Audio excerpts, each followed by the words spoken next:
I love like driving right past the gas station all the time. It's just one of the many perks for Shannon Flynn. She finally was able to go green with her wheels and snagged a Chevy Bolt. I definitely wouldn't have the car if I didn't have the tax credit. A lot of EVs or hybrids were out of Shannon's budget. After all, the average price for an electric car right now, according to Kelley Blue Book, is over $56,000. And that's where the federal tax credit comes in. It's part of President Biden's push to force automakers to sell more electric cars. And it gives drivers $7,500 up front, lowering your financing as long as you make no more than $150,000 a year. So why isn't everyone running to get an electric car?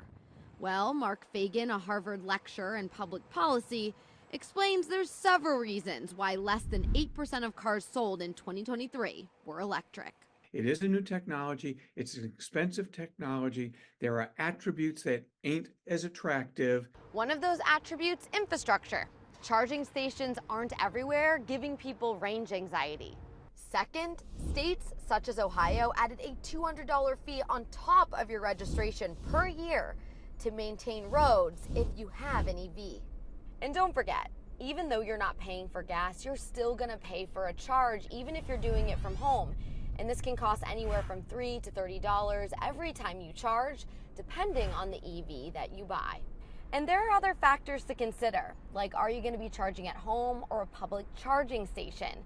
What are the electricity rates in your area? What company are you going to be using to charge?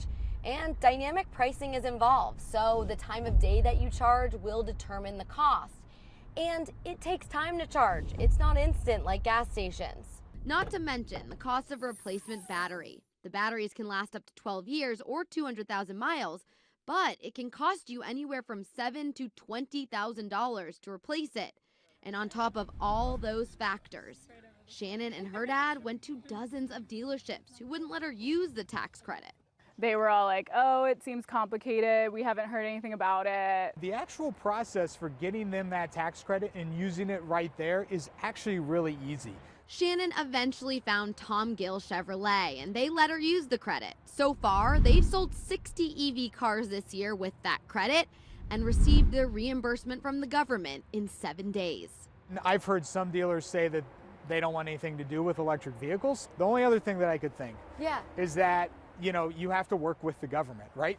And obviously that makes anybody a little nervous. And I think that's part of the problem is the politicization of electric vehicles. Do you think that political noise really affects consumer behavior, in your opinion?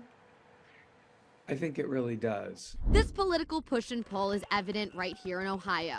Congressman Greg Landsman sent me a statement saying he's working to enhance EV tax credits, while Senator J.D. Vance condemns the Biden administration's policy, saying they're spending billions to subsidize electric vehicles made overseas.